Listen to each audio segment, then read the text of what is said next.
राधे राधे, जय जय Shri Radhe. Hello friends, हम भागवत रहस्य पढ़ना शुरू कर चुके हैं। हमने भागवत रहस्य में दशम स्कंद प्रारंभ पढ़ रहे हैं, जहाँ पर गोकुल में भगवान का जन्मोत्सव मनाया जा रहा है, उसे हम पढ़ रहे हैं। चलिए आगे शुरू करते हैं।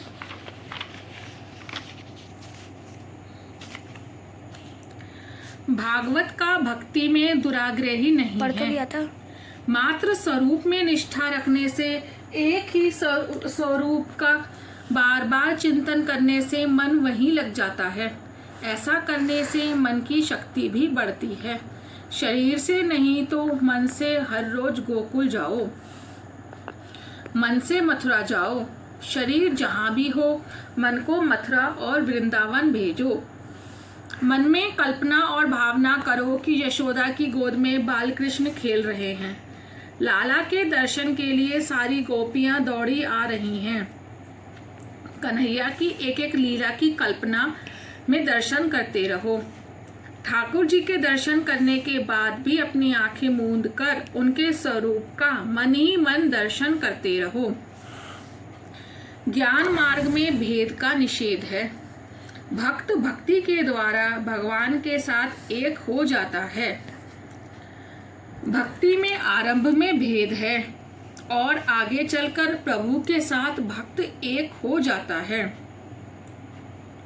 जब तक जगत का भान है, तब तक सच्चा आनंद नहीं मिलता है। देह भान भूले बिना दर्शन में सच्चा आनंद नहीं मिल पाता। वसुदेव और देवकी ने 11 वर्ष तक प्रभु का ध्यान किया था। ध्यान करने वाले को यह भी भूल जाना चाहिए कि वह ध्यान कर रहा है। देह और जगत का भान भूलकर जो ईश्वर भाव शेष रहता है, वही अद्वैत है। संतों का जीवन पढ़ोगे तो ज्ञात होगा कि उन्होंने जीवन भर कष्ट सहन किया। सांसारिक व्यवहार से तो वह बड़े दुखी रहे, किंतु उनका मन अलिप्त रहा। अपनी पत्नी की मृत्यु पर नरसिंह मेहता ने कहा, अच्छा हुआ कि जंजाल नष्ट हो गया। अब तो बड़े चैन से मैं श्री गोपाल की भक्ति करूंगा। नरसिंह मेहता को एक ऐसा तत्व मिल गया था जिसके कारण दुखद प्रसंग भी उन्हें प्रभावित नहीं कर पाते थे। उनके हृदय में श्री कृष्ण विराजमान थे। शरीर चाहे कहीं भी हो, किंतु मन से तो नंद बाबा के घर में ही निवास करो। भावना करो कि तुम वहां सेवा करते हो और लीला के दर्शन कर रहे हो। यदि एक ही स्वरूप का ध्यान ना किया जा सके तो कृष्ण लीला का कीर्तन करो। मैं काट काट के पढ़ रही हूँ। कीर्तन में ऐसा लीन हो जाओ कि देहभान और देश काल का भान भी ना रहे। स्वयं सुखी होने की और अन्य को सुखी ना करने की भावना होगी तो सुख तुम्हारा ही त्याग करेगा। औरों को सुखी करने की इच्छा करने वाला कभी दुखी नहीं होता। नंद महोत्सव का आरंभ प्रातःकाल 4 बजे हुआ था, अतः इसे ब्रह्म मुहूर्त में ही मनाया जाए। ध्यान धारणा का सर्वोत्तम समय ब्रह्म मुहूर्त में प्रातःकाल 4 से 5 का है। प्रातःकाल में प्रभु भजन से आनंद प्राप्त किए जाने पर सारा दिवस भी बड़े आनंद से व्यतीत हो जाता है। प्रातःकाल जल्दी उठकर आधा घंटा ध्यान करो। प्रातःकाल जब ध्यान प्रार्थना करने से परमात्मा तुम्हें सारा दिन पाप कर्मों से बचाएंगे। यदि कुछ और ना बन पाए तो आंखें बंद करके नंद महोत्सव का ध्यान धरोगे तो मन शुद्ध होगा। भादोबदी द्वादशी के दिन भगवान शंकर गोकुल में पधारे। शंकर योगेश्वर हैं और कृष्ण योगेश्वर। योगीश्वर और योगेश्वर का मिलन हुआ। भगवान शंकर निवृत्ति धर्म का आदर्श दिखाते हैं तो श्री कृष्ण प्रवृत्ति धर्म का। भगवान शंकर कहते हैं, जिसे ब्रह्म आनंद का आस्वादन लेना है उसे थोड़ी बहुत निवृत्ति तो लेनी ही पड़ेगी। जो चाय बीड़ी जैसी मामूली वस्तु का त्याग नहीं कर पाता वह मोह माया काम कैसे छोड़ पाएगा। जिसे भजन आनंद चाहिए उसे विषय आनंद को छोड़ना ही होगा। शिवजी किसी गांव में अधिक समय नहीं रहते, वह शमशान में ही वास करते हैं। वे कहते हैं ध्यान आनंद भजन आनंद पाना है तो प्रवृत्ति कम करते जाओ।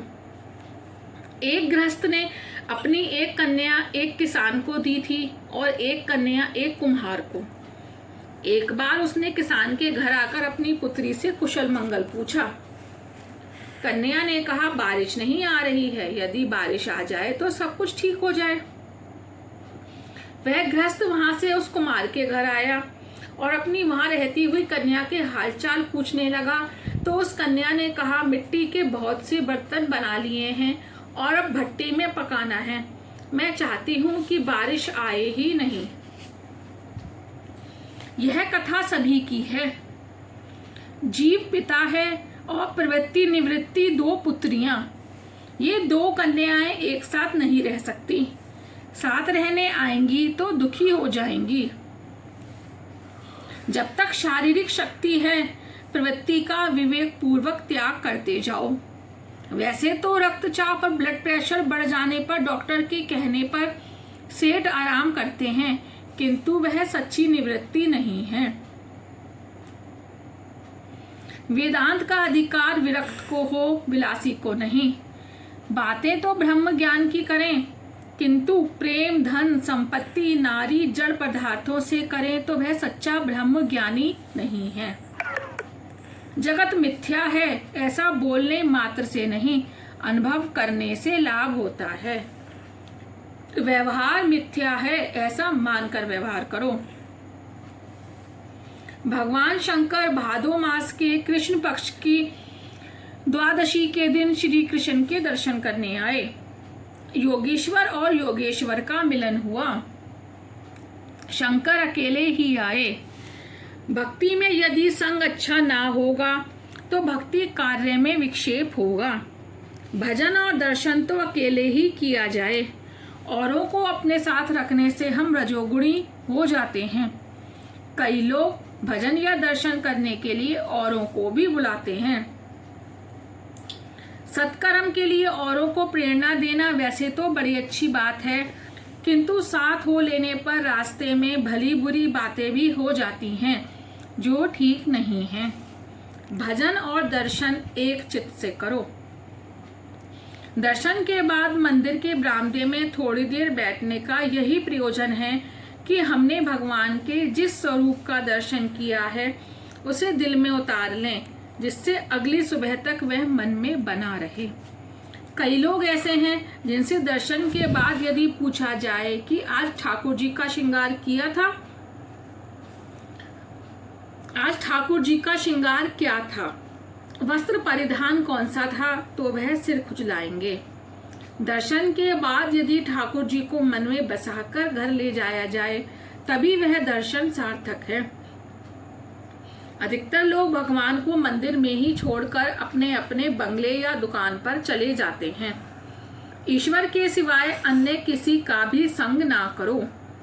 जीव अभिमानी और विश्वासघाती है। संतों की दृष्टि हमेशा प्रभु के किसी न किसी रूप में अटकी रहती है। बाह्य दृष्टि तो हमेशा ही झुकी हुई होती है। राधे राधे। यहाँ का आज पूरा हुआ। कल हम भगवान शिव शंकर की अवधूत वेश में बाल कृष्ण का दर्शन पढ़ेंगे।